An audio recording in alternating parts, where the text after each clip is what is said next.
Hi, I'm HyperDev. Now, in this tutorial, you're going to add a moon inside of Unreal Engine, and it's going to be a visible moon that actually has light coming out of it. If you decide to rotate it, notice that the moonlight follows the actual physical moon. Let's get into it. So before we get in Engine, this is the basic overview. We're going to start by having a big light in the sky. This is going to be the emitter and lighting up the entire scene. Then we're going to put a big sphere up there with a moon texture on top of it and make sure it's parented to the light so we can move it around the world. This is what it actually looks like in Engine. Now to do this inside of Unreal Engine, the first thing you're going to do is you're going to head over to File, because I want to show you this from a new level. Go to New Level and then go to Basic. And let's quickly create it. And now we are inside of a basic world and there's a sun up in the sky. The first thing we want to do is to find that sun. So opening up the outliner in the editor, you're going to find something that is the directional light and you can select it, go to details, and then adjust its Y rotation. And if it moves, yep, that's the correct light, that's the sun. Now we're going to adjust some of these variables. Set up the rotation on the x-axis to be 0. Set up the rotation on the z-axis to be 0 as well, because we want it in a stable position. And its position should be, let's set it up at negative 20 degrees. Now the reason why we set it up that way is so that we can quickly look at its position when we are making adjustments. Now that you have all of that done, we'll go back into the outliner and then that directional light, select it, F2, and I'm going to change its name from directional light to moon.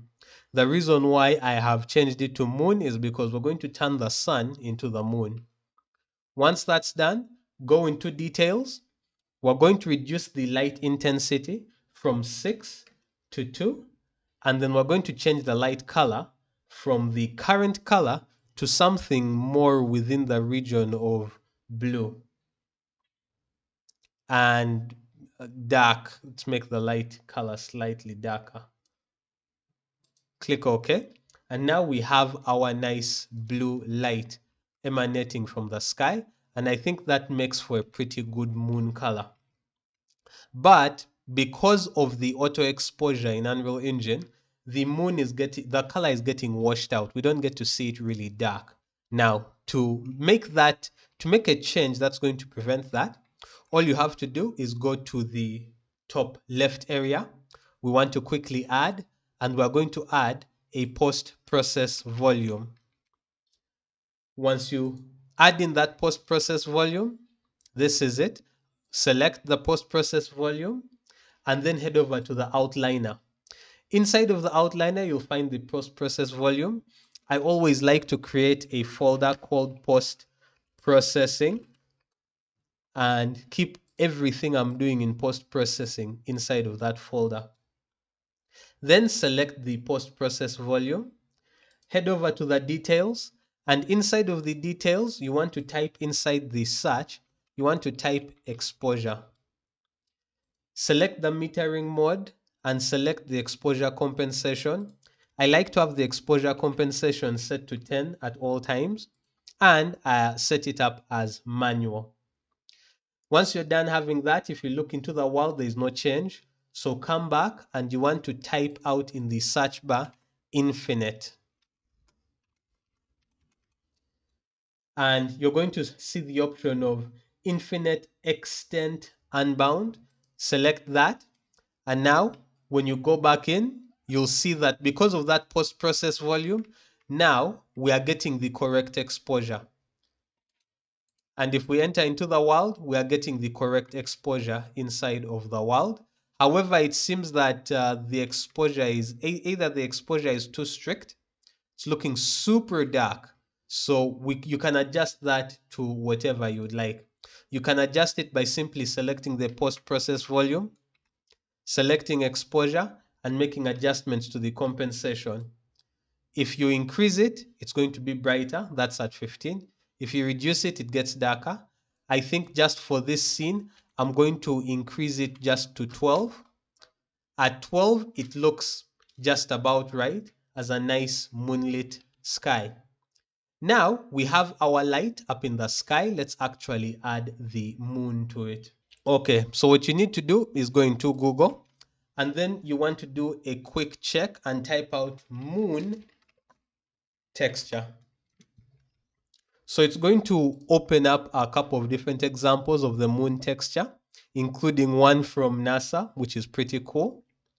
I'm going to simply go into images and I'm going to select the one from Wikipedia.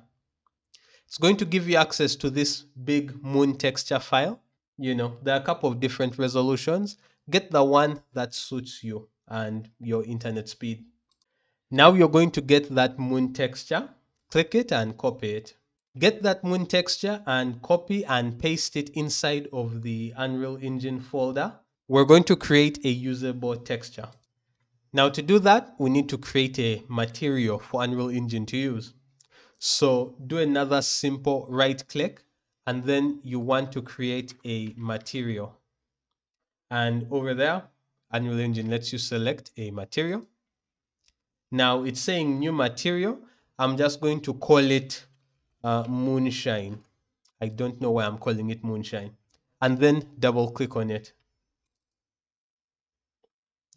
Now that we have that there, you can see moonshine. You're going to press Control and Spacebar to bring up the folder and drag in your moon texture. Your moon texture is now dragged in, and then simply connect the RGB to the base color. And then that's going to basically cause it to come out like that. And then connect the RGBA to the emissive color so that the moon texture is going to have some light to it. Okay, so that's without the emissive color. Looks kind of dark. With the emissive color, now it's a nice, bright, vibrant moon material. Once you're done with that, go back into actual Control S to save, and then go back into Unreal Engine. Top left area, go to Shapes, and add in a sphere. And now, as you can see, we have this sphere inside of our world, and this is going to be our moon. So simply select the sphere, go to the outliner. Now, if you go into the outliner currently and you try to drag the sphere onto the moon, it's not going to work. We need to select the sphere, go into its details, and change its mobility from static to movable. So select movable. Now, when you go into the outliner and you select the sphere, you should be able to drag it onto the moon. It should be under the moon.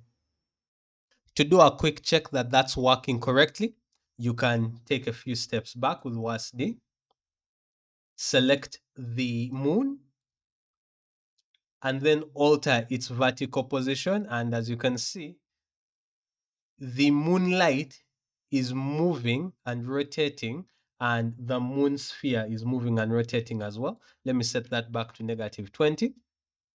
So that's working correctly. Now simply select the moon and go into details. Now you have to be very specific with this.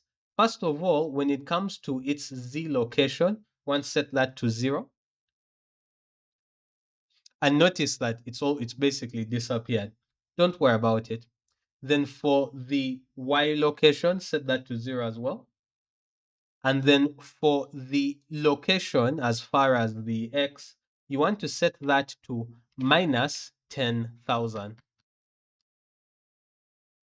Now, if you look, you'll see that our moon has really gone off into the distance, and you can see a single ray of light coming from it. So if you double click on that sphere, notice its positioning, it's way out in the world and close to the light source. Okay, that's cool. Now, depending on the size of your world, like if it's an open world, the distance would need to change, but this is for a simple level. Now, the next thing we're going to do is go into details and select The static mesh is a sphere, that's okay. But you want to select base materials, okay? And then you're going to type out moon.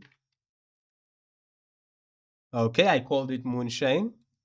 After selecting that, our moon should be looking quite different. So going back to the sphere, so this is how our moon currently looks, which is cool. And if we hit play, you can see that our moon is there, but there's also a lot of light coming from that light in the sky. So we want to make it so that the moon is the one producing the light and not just that light shining off in the distance. So that's quite simple. Go back to details after selecting the sphere, and you want to increase the size of the sphere.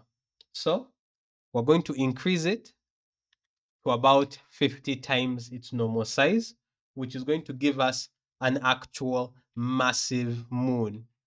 Okay, it's actually massive. That's its current size. And you can see the light that it's emitting even onto our character. Now that we have our massive moon, we need to send it further off.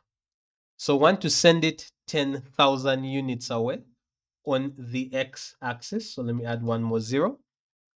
And now, voila, we have an actual moon that is super far and is producing light.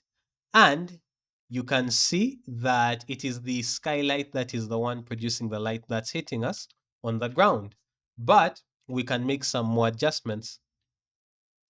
Select the sphere once again. Select it. Go into details. And then we want to stop it from casting shadows. So type out shadow and go to cast shadow and set that to false because we do not want the moon that is emitting light to be casting any shadows. And remove the setting of receives shadows as well. There is no need for that. And then now when we press play, you can see that moon off in the distance. Now, just to make it line up properly, we're going to select the moonlight, go into details, and we want to adjust its color. So just making an adjustment to its color so that the color is less saturated blue. And that's essentially it. So now you have a nice, brilliant moonlight in the sky. And here's the cool thing. No matter where you position the moon in the sky, rather simply select the moonlight. As you see, it basically goes up and sets and follows it. I hope that's useful to you and you have a good rest of the week.